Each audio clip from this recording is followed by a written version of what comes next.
Magandang... I'm sorry, after Senator Alan, Senator Risa. Thereafter, Senator Judge Joel Villanueva. You have 2 minutes, sir. Magandang umaga, Madam Witness. Welcome to the Senate. Maganda. Most of my questions na tanong naman ni Senator Erwin.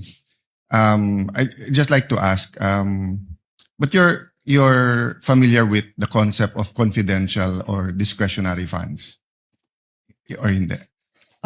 In government parlance. Wala po kang Okay. alam. No, kasi kung hindi ka familiar, whether that agency has 50 million discretionary funds or let's say if you were the manager sa OP and they had, I don't know how much now, 10 billion, you won't find it unusual kung 500 million, 250, 1 billion. Kasi nga usual means parate, unusual means bakit ganito kalaki, no? Because when I was in the DFA, there was a big storm and I've never dealt with Land Bank directly except for my personal account as sa sweldo ko as DFA secretary. But the president asked us, what can each agency do? So my staff then, si Yusek Ariola said, sir, maraming ma-stuck sa mga ports, airport at seaport.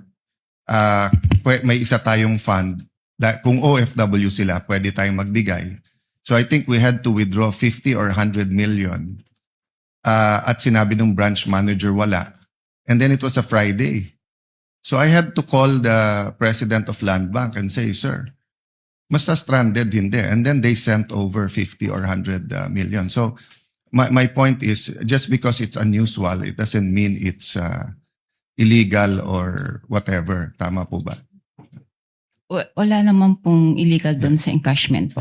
Because nga, may difference when it's a private account.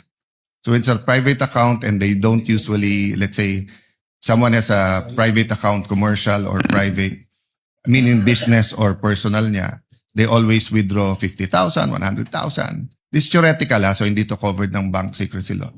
Suddenly, we withdraw ng 3 million, minsan nagtatanong, di ba? Dahil know your customer, di ba? Ganon din sa deposit. I'll just finish this line. Ganon din sa deposit, di ba? So, kung sweldo ko 30,000, every time nagde-deposit ako 30,000. Biglang magde-deposit ako 2 million, tatanungin ako, sir, saan galing to?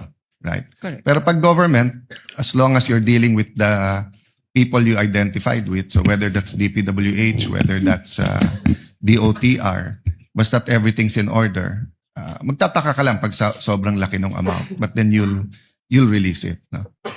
Kindly Thank you. wind up. Yeah, Kindly that's Judge all. Alan. Thank you. I was just clarifying that point.